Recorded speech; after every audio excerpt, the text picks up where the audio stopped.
Speaking of getting worked, Duke got worked last night by Miami. There's two things at play here, Giglio. One, the thing that has to be said, Miami's pretty good. Straight up. Miami's pretty good. Miami's the best team in the ACC. Better than Virginia, who NC State sees tonight? Yeah. I could see that. When I was looking at who was the best win for the local teams, I'm looking in conference. I'm looking at NC State and Duke. Their best wins are at home against Miami. Yeah. In conference play. Yeah. So last night was a little bit of that old school ACC that you like to talk about.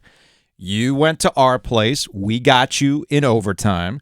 We went down to your place. You clearly had marked this one. We're coming off a huge win against Carolina, and you worked us. Turnovers galore, bad offense. It was a nightmare for John Shire and the Blue Devils. But again, it gets back to the central point, Joe. Miami's pretty good. Are they the best team in the ACC? That'll play itself out as the regular season plays on. No, it won't. Just because you win the regular season doesn't mean you're the best team. Mm-hmm. Schedules are imbalanced. I think Virginia's really good, and people will take that as me hating Virginia. But I just think Miami's guards are better, and I can't be more impressed with Norchad Omier than I am. I remember, quick story, if you don't remember Shavlik Randolph, did you do a brief history on Shavlik Randolph? No, we have not. You definitely can. We probably should. Because he was pursued by everybody in the triangle. Yeah. And at one point, Dave Tellep, who is the director of scouting for the Spurs, the San Antonio Spurs, has an NBA championship ring. At one point, Dave Tellep was in charge of ranking all of the recruits in the country. Okay. Great story. Dave is a great story. And at that time, he had Shavlik Randolph number 1. All right.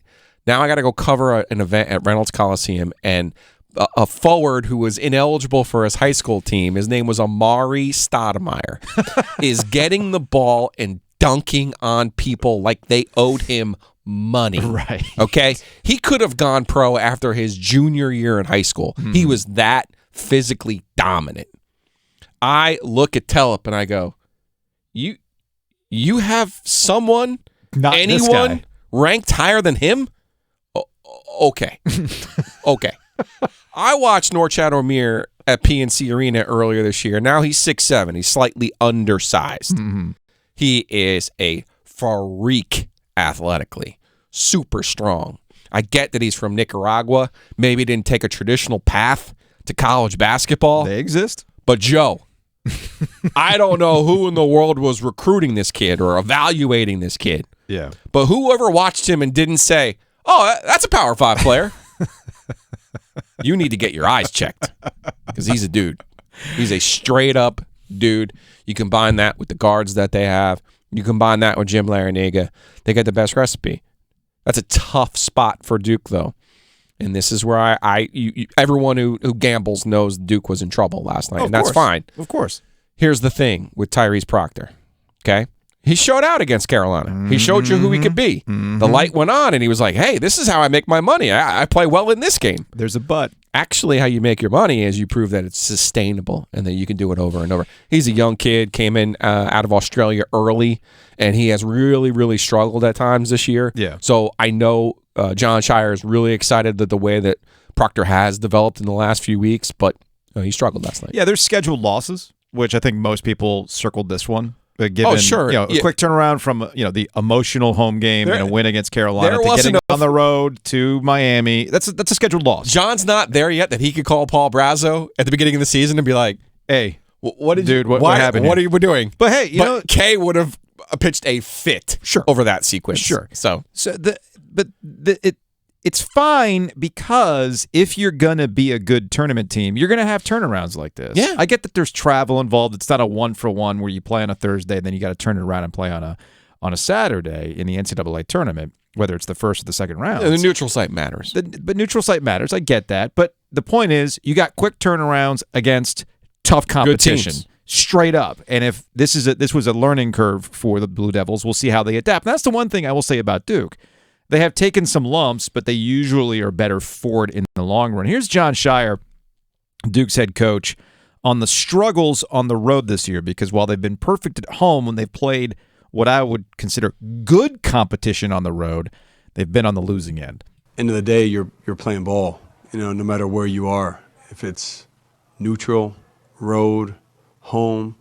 I mean, do I think the Cameron Crazies and Cameron Indoor Stadium helps us? Absolutely. It's the best place to play college basketball. But for us, throughout my time here, we go on the road and we love it. There's the white out here tonight, and that's what it should be. That's what it is. So for us, you do it by competing. You do it by being really together. The start that we get off to, we try and get it all back at once. And it's not going to go against a team like them. You can't get it back at once. You have to really work hard.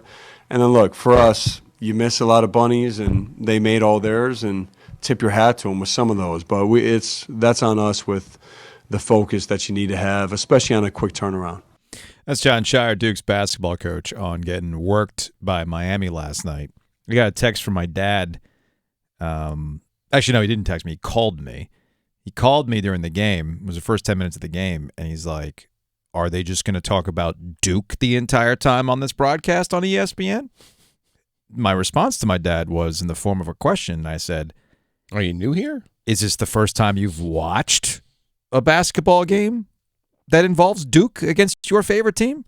Of course, after the fact, when Miami won, he also sent me a video to specifically put on Twitter where he was making fun of the Cameron Crazy, just going, Duke. Anyway, that's on my timeline if you want to see it. My dad gets very worked up this time of the year when the Miami Hurricanes look like they might be pretty decent. Regardless, Duke is in a mass of teams in the ACC, which has, I think, produced some pretty entertaining results. When I say it's old school, I don't mean the ACC is old school in that it's just littered with these amazing squads that we're going to remember for all time. That's not what I'm getting at. This is not the 70s. This is not the 80s. What I'm getting at is the teams are so tightly packed together that we're seeing these home-and-home situations play out. Like you say, Giglio, I got you. Here's your opportunity to get me. We see that as an opportunity tonight in North Carolina. Their case, they're going on the road to take on Wake Forest. Oh, this is still happening? Okay, hold on a second. Talk about the Super Bowl. We talking about the Super Bowl. Yeah, Super Bowl Sunday, I know. There's local hoops to talk about. All right, fine. You got a prop bet for me, Joe? No prop bets? All right. How about this? The mom. They talked to the mom. They had the night last night, the opening night. Opening night. Okay. Yeah. Okay. Actually, tell you what. I'm gonna go ahead. I'm gonna take a loan out. I'm gonna borrow time in the next segment where I promise we'll talk about something Super Bowl related, because there was something that happened in the media night last night that did have Panthers Twitter melting down. So we'll get to that in a little bit. So I promise to do it on the other side. Okay. Will that appease the football gods, Dennis? Hey, well, this is the second time this segment, the Super Bowl, has been mentioned. So okay, yes, right, fine. absolutely. We'll check the box. All right, We're good. As I was saying about tonight, Carolina needs to get up off the mat after a tough loss at Duke. We're getting into danger zone territory for Carolina. And I mentioned this yesterday. Wake Forest is coming in this game desperate. Wake Forest had a pretty good run there, and then they ran into difficult competition in the ACC, and they found themselves in a 4-game losing streak, okay, including a tough loss at Cameron Indoor Stadium. So Wake's coming in this desperate because there's no guarantee for them making the NCAA tournament right now. Carolina can start putting themselves in a position where they will find themselves on the bubble too if these losses start to rack up. And then there's NC State. I mentioned earlier that Miami seems to be the best win for NC State this season, just like Miami ends up being Duke's best win at home against the Hurricanes at Cameron Indoor Stadium. But tonight, on the road against the Cavaliers, provides a true test as to where this team is. The Cavaliers, defensively, we know they'll make you pay for some mistakes. We know that NC State can sometimes get a little bit sloppy with the turnovers. I also think it's going to be an interesting test for DJ Burns to see if he can do his magic against that pack line defense in the way Tony Bennett likes to play. He's going to get doubled. Yep. That's what they do. They double the post. How do you see this playing out tonight? I don't think State's going to win. I mean, they're a 7.5-point dog. The first time now, Kevin's teams do play Virginia well historically, and Kevin probably can't hear me right now, so it's okay for me to say this. They don't run a lot of stuff, so when teams that don't run a lot of stuff, that actually bothers Virginia. It's when you get into plays and sets that Virginia's like, oh, I know that play, and then they hedge off the screen and they bother teams. It was actually Rick Pitino who was the first coach really in the ACC, who was like, "Oh, I see. As long as you don't set screens, as long as you do dribble handoffs, as long as you go about it a little bit different business, you can beat Virginia, but you have to be on your P's and Q's."